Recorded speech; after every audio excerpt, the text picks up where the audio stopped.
नमस्कार, times of Swaraj में आप सबों का स्वागत है। मैं हूं संतोष सिंह और आज हम टाइम्स ऑफ स्वराज में बात कर रहे हैं कि सक्षमता पास करके जो शिक्षक विशिष्ट शिक्षक बनने जा रहे हैं उसके तबादला को लेकर जो कमेटी गठित की गई थी उस कमेटी में चल क्या रहा है, क्योंकि बहुत सारी खबरें आई हैं, बहुत सारी खबरें चल भी रही हैं कि तीसरी बैठक कल थी, लेकिन जहाँ तक मुझे जानकारी है तीसरी बैठक भी बेनतीजा ही रहा। आए, बैठे, चाय कॉफ़ी हुई, कॉफ़ी पर चर्चा हुई, फिर वो अच्छा ठीक है चलिए देखते हैं क्या हो सकता है। हाँ, पति पत्नी को तो कर ही दिया जाएगा, दिव्यांग है उनको भी देख लिया जाए, और जिनके परिवार में लोग असाध्य रोग से ग्रसित हैं अगर वो चाहते हो ट्रांसफ़र तो उनको घर के आसपास ट्रांसफ़र किया जा सकता है। मास लेवल पर ट्रांसफ़र की बात है तो उसमें बहुत तरीके की समस्याएं आ रही हैं। समस्या का क्या हल हो सकता है, इस पर अब अगली बैठक में चर्चा करेंगे। मतलब 3 बैठक हो गई, लेकिन जो मूल समस्या है ना या मूल जो टास्क है उस पर चर्चा ही नहीं हो पा रही है। मीडिया ने भी खबरें चलाई हैं अलग अलग हेडिंग के साथ, लेकिन नीचे जब आप टेक्स्ट पढ़िएगा तो वही ढाक के 3 बात जिसकी चर्चा हम कर रहे हैं, जिसकी चर्चा शिक्षा मंत्री के बयान के दिनों से चली आ रही है। शिक्षा मंत्री ने जो कहा कि बिहार में हम मास लेवल पर ट्रांसफ़र पोस्टिंग नहीं करेंगे, तो कमोबेश वही चीज़ें चली। लेकिन बड़ी बात यह है कि आखिर इस बैठक का स्वांग या ढोंग क्यों रचा जा रहा है कि नियोजित शिक्षकों को लेकर बैठक हो रही है और उस बैठक में दिए गए निर्णय पर सहमति बने, इसके लिए मुख्यमंत्री तक फाइल जाएगा। देखिए समस्या क्या है, जरा इसको समझिए। हम बार बार इस बात को लेकर कहते हैं कि शिक्षकों के तबादले को लेकर जो आप नीति बनाना चाहते हैं उसके लिए जो इच्छा शक्ति की जरूरत है, उसके लिए जो कमिटमेंट की जरूरत है, उसके लिए जो एक कठोर प्रशासक के रूप में दिखने की जो जरूरत है, उसकी घोर कमी एस सिद्धार्थ और उनके साथ अभी जो काम कर रहे हैं उनमें है। वो पाठक था जो अपने तरीके से चीज़ों को वो इम्प्लीमेंट कर देता था, लेकिन सिद्धार्थ में वो कैपेसिटी नहीं है जो हम अभी तक देख रहे हैं। क्योंकि देखिए वो जो 5-10% जो है ना मास्टरवा, जिसको मास्टरवा कहते हैं, जो नहीं सुधरने का ठिका ले रखा है, उसको सुधारने की ताकत सिद्धार्थ में नहीं है, एकदम तय मानिए। और नीतीश कुमार चाहते हैं कि उसको सुधारा जाए और उसको उसकी हैसियत जताई जाए। ऐसे तमाम लोगों को जगह से गांव, जहां कहीं गांव में है उसको वहां से बाहर किया जाए। ये नीतीश इस बात को लेकर अडिग है, क्योंकि सारी समस्या की जड़ वही है। क्योंकि ऑफ द रिकॉर्ड एक बात हम आपको बता दें, सारे विधायक, सारे जनप्रतिनिधि इस बात के पक्ष में है कि जो शिक्षक अपने गांव में है ना, सबसे बड़ी समस्या वही खड़े कर रहे हैं और उसको लेकर मुखिया से लेके विधायक, सांसद तक सरकार को अपनी बात रखते आ रहे हैं कि भाई उसको हटाइए। बिना उसको हटाए हुए सुधार नहीं हो सकता है। हाल के दिनों में जो डीएम डीडीसी को जो अधिकार दिया गया है, तो पंचायत सेवक से लेके डीएम तक के भी दिमाग में यही चीज़ है कि जब तक ये जो 10% 5% जो गांव में मास्टर सब बैठा हुआ है, मास्टरवा सब, जब तक इसको नहीं हटाया जाएगा तब तक नहीं किसी को पढ़ाने देगा, न पढ़ाई का माहौल बनने देगा।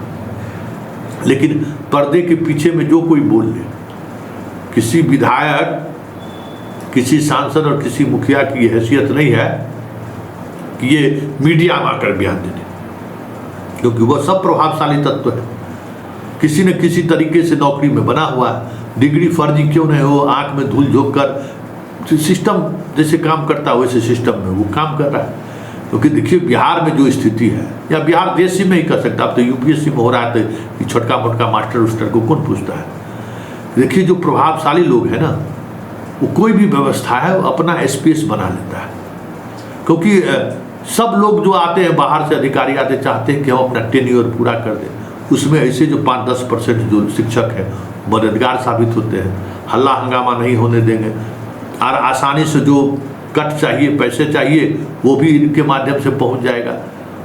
समाज में भी जो है सो हल्ला हंगामा नहीं हो, स्कूल में उसमें भी ये लोग ताकतवर, क्योंकि बड़े लोग हैं, कोई विधायक का रिश्तेदार, कोई मुखिया का रिश्तेदार, कोई IAS IPS का रिश्तेदार, कोई दरोगा का बीवी, तो कोई DSP का परिवार, मतलब जो इस तरीके का लोग है ना, वो किसी न किसी तरीके से प्रभावशाली लोग हैं, उसके रिश्तेदार नातेदार हैं, उस पर कार्रवाई करने में बड़ी दिक्कत है। तो यही समस्या है। तो क्या नियमावली बनाएंगे? लेकिन मुख्यमंत्री हैं कि उनको हटाइए, और विधायक MP भी है कि उसको हटाइए, जब तक हटाइएगा नहीं तब तक व्यवस्था बदलने वाली नहीं है। कि फोटो खींचने का व्यवस्था हो, के पाठक तो इतना जरूर किया कि जितना बाहर रहने वाले लोग थे सबको वापस तो गांव में बुला लिया, नौकरी तो जाने हो, चाहे वो विधायक एक बीवी का है नहीं हो, किसी IAS अधिकारी का रिलेटिव भी क्यों ना हो, वो तो गाँव के स्कूल में उसको पहुँचा दिया और फोटो खींच के तो परेशान कर ही दिया। अब ऐप वाली बात है, ऐप वाली बात में भी परेशानी तो है, ऐप की वजह से उनको सुबह शाम स्कूल आना पड़ रहा है। अब गेहूं और धान कटाई या बुनाई पोताई तो अलग बात है, लेकिन ये चीज़ें तो हो रही है।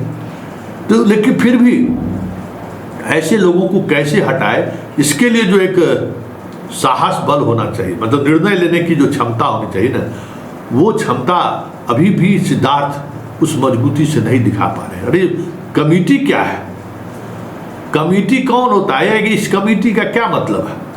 अरे डिसीजन लेना है सिद्धार्थ को, और भाई जो सिद्धार्थ डिसीजन लेंगे CM उसको ओके करेंगे, तय है, इसमें कहीं से कुछ इफबट नहीं है। भले शिक्षक नेता मिलकर कहते हो कि CM की इच्छा है कि सब लोग व्यवस्थित उसी तरीके से बन जाए, लेकिन सच्चाई यही है कि CM नहीं चाहते हैं और कोई भी सरकार नहीं चाहेगी, क्योंकि जितने नियोजित शिक्षक हैं या BPSC से गए हुए हैं, सारे शिक्षकों को जिनका भी फोन आता है उनके लिए समस्या वही है कि जो स्थानीय टीचर हैं वो अपने तरीके से सिस्टम चलाते हैं, अपने तरीके से दबाव बना कर रखते हैं व्यवस्था में, समस्या वही है। तो वैसे व्यवस्था को एक नए तरीके से उनको कैसे दूसरे जगह भेजा जाए, कैसे उसको गांव से बाहर किया जाए, उसके लिए जो नियमावली बनाने की बात हो रही है, वो नियमावली इस तरीके से उनके दिमाग में जो खाका तैयार हो रहा है उसमें फिट नहीं बैठ रहा है, क्योंकि उनको लग रहा है कि अगर हम नियमावली बना के इस तरीके के दिए तो जितना वो प्रभावशाली लोग हैं फिर एक बार वहीं जमा रह जाएगा, अगल बगल में दूसरा स्कूल में चल जाएगा, गाँव के दूसरा स्कूल में चल जाएगा, या पंचायत में ही जाएगा तो अपने घर से 5 किलोमीटर के दूसरे पंचायत में करना है, क्योंकि प्रभावशाली आदमी को दिक्कत नहीं होगी। जो बेचारा आम शिक्षक है, भले उसको 80 किलोमीटर जिले में है तो 150 किलोमीटर दूर गांव से भेज देगा, लेकिन प्रभावशाली व्यक्ति तो किसी न किसी तरीके से पेच फंसा ही देगा। तो वो पेच ना फंसा पाए इसके लिए कवायद चल रही है, देखिए कितने दिनों तक चलता है। लेकिन हम तो सुझाव दिए थे ना कि 2 ही काम कीजिए। पहला काम कीजिए कि प्रखंड हटा दीजिए, प्रखंड भाई एकदम प्रखंड हटा दीजिए, और दूसरा अगर अगल बगल में देना है तो टीचर का जात देख लीजिए, और जिस स्कूल में देना है उसके ठीक विपरीत जाति का अलग उस गांव में हो, देखिए हेकड़ी बाहर हो जाएगा। जितना फ्रॉड सब है ना 2 मिनट में ठीक हो जाएगा। जिसको मास्टरवा कहते हैं ना, बड़ा मास्टरवा करते हैं तो बड़ा लॉबिंग करना शुरू करता है। संतोष जी मास्टरवा करते हैं, अरे तू उसके डर से तो स्कूल में नहीं बोलता है, 13 दिन में 13 बार हमको फ़ोन करते हो कि देखिए शिक्षा मित्र वाला हेड मास्टर है, काम करने नहीं देता, ज़बरदस्ती हमसे दस्तखत करा लेता है। तो सवाल है कि कमज़ोर बन के रहोगे तो कोई कुछ भी करा लेगा, है ना। गांव में अपने यहाँ है ना, कमज़ोर आके बीवी पूरे गांव की हो जाए। तो वही बात कि ये जो 5-10% जो मजबूताहा है ना, वो जो 90% जो शिक्षक है उस सबको हो जाए बना कर रखता है, जब मन होता है कुछ भी कर देता है। तो इसके लिए तो थोड़ा टाइट होना पड़ेगा, विभाग को भी सोचना होगा।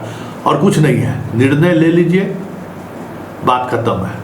निर्णय लीजिए और इम्प्लीमेंट कर दीजिए, फिर वो अल्लाह होता रहेगा, चुनाव आएगा, विधायक का पैरवी, सांसद का पैरवी चलता रहेगा।